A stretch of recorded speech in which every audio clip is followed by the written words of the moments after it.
Hi, everyone. I'm Cindy Love, the Executive Director of Out for Undergrad, and my pronouns are she, her, and hers.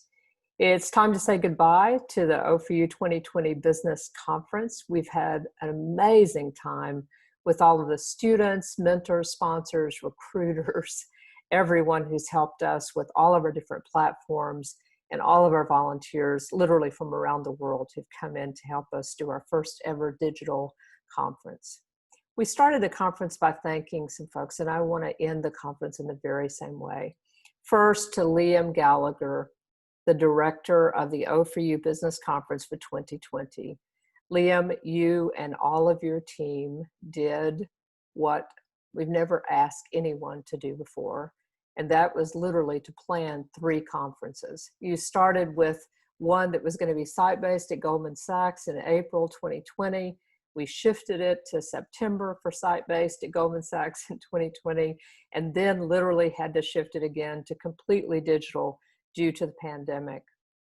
And Brendan, I just want to thank you so much for your willingness to not only serve on the business team, but also to take on the entire digital transformation strategy adopted by our board in January, and then pivot on that strategy to using it to support all of the business conference, engineering, tech, and marketing this year. I want to name people's names because it's important to say who did this work. So Liam and Brendan, obviously with the business team and also digital transformation, but also the amazing EB, Evan, Terry, Malik, Kevin, Rachel, Aish, Christian, Peter, and Alan, all the members of our business team this year. I hope you'll take time to reach out to them and give them a big thank you for sacrificing their time and giving their talent. I also want to thank some folks who aren't on the front lines and you won't see them so much. Dylan and Daniel and Connor, who provided critical support during the due diligence on our job board and also in the project as we were bringing all of our other platforms on board. I want to thank Brian and Connor and Abby, our alumni mentoring team, for taking on the early networking projects for our sponsors on Shinspire. The first time we've ever done that, and a number of you have shared with us that it increased the number of touch points that you have with students, so we hope to continue that effort. I also want to thank Ken and Mitchell. In the early days of bringing up the job board, Ken did all of the data mapping, and then Mitchell has done all the actual implementation. Sam and MJ, Tyler, Beecham, Derek, Kevin O'Connell, and all of your team, thank you for creating such a wonderful branded presence and communication strategy for O4U for this conference. And also, I just want to take a moment to thank Dr. Sarah Rabinovich, who led our mindfulness sessions every morning at the start of conference, Diva Dance for the fun that we had, Michelle, Chris, Lucas, the rest of the team at Designing Events, Jamie, Miranda, the good folks at Pathable, our partners at Shinspire, Brazen, and Job Board HQ. We've all learned so much from each other during this process, and we know we still have a lot to learn as we do engineering, marketing, and tech coming up in September and October. I would be remiss not to pause for a moment too and just thank our board of directors at O4U. They are extraordinary human beings in their own right, and they volunteer their time to lead our organization. Most of the time, leadership doesn't involve conditions like a pandemic. It doesn't involve the most disruptive social, political, and economic circumstance that our country has known, at least in a century, possibly since we were founded. And so I think it's important to remember that as volunteers, they take on that burden sometimes of having to make the really tough decisions and then supporting all of us and being positive and cheerleaders for everything we do. And they've just been extraordinary. I couldn't ask for a better board. So thank you so much.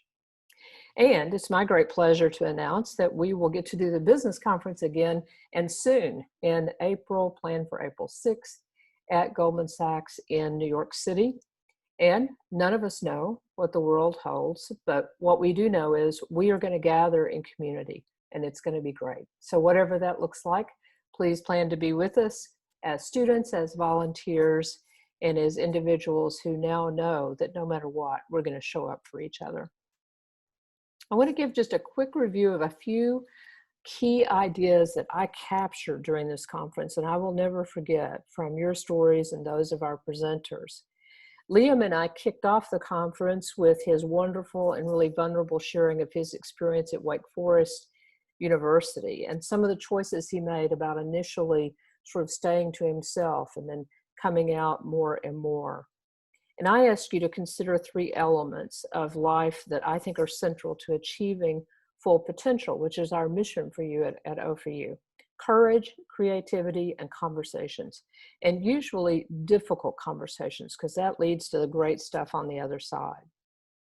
Bentley, head of human capital management at Goldman Sachs, talked about covering as well as having the courage to choose to come out. He actually described it as like a handbrake on a car when you're trying to go uphill and you've still got the handbrake on. And he told this story of one of his early supervisors in a blog that I read where he referenced that handbrake again. And he said that actually came from his supervisor early in his career, who basically told him if he came out as a gay man, it would serve as a handbrake on his life for the rest of his life. And he decided, based on that conversation, that he was going to be the most authentic leader he could be and hope that he would never put another employee in the situation of having to experience that kind of conversation. Bentley is one of the reasons that we're so proud to have Goldman Sachs as our convening host for the business conference. And by the way, fun fact, you probably wouldn't have known otherwise, Bentley's favorite music is anything from the Pet Shop Boys. Nicole talked about always thinking that she had to do everything the best so that she didn't have to deal with the fact that she was non-gender conforming. She talked about dating the high school football quarterback for 3 agonizing years so no one would know that she wasn't normal in terms of how other people thought of girls back then. And it's incredible how long she worked through that process in her head and all the different things and energy that she applied. And then she said, when she finally came out, she discovered that the most important thing to her was finally being true to herself and becoming a much happier person. She's married to a wonderful woman with 2 kids she loves. She never thought that could be her life, she said, and she was thrilled that she had the courage to push herself. Fun fact, Nicole is a former Junior Olympic skier, food editor of Dandelion Chandelier.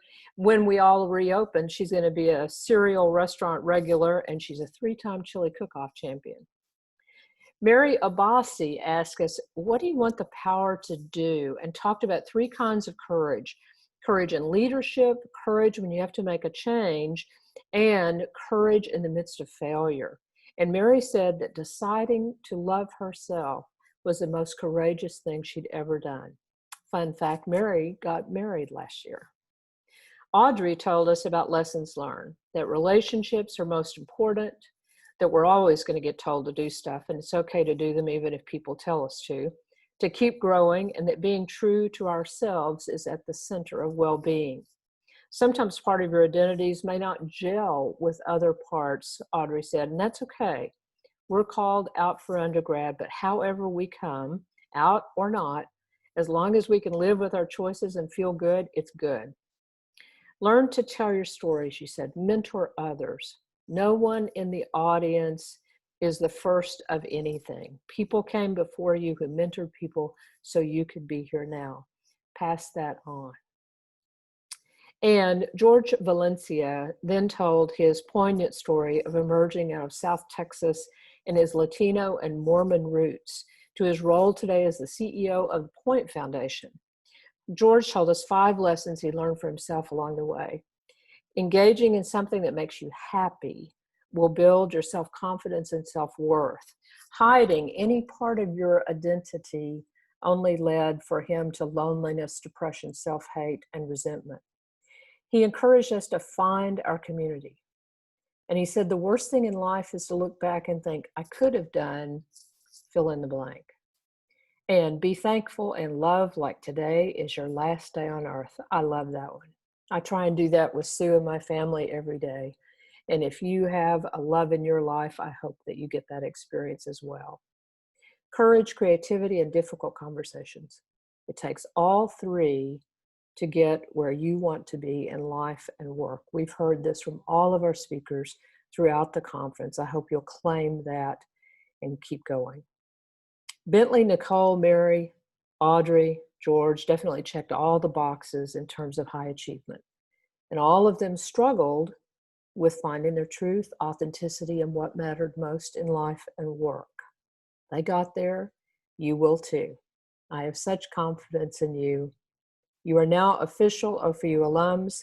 Carry our brand proudly and stay in touch. Thank you.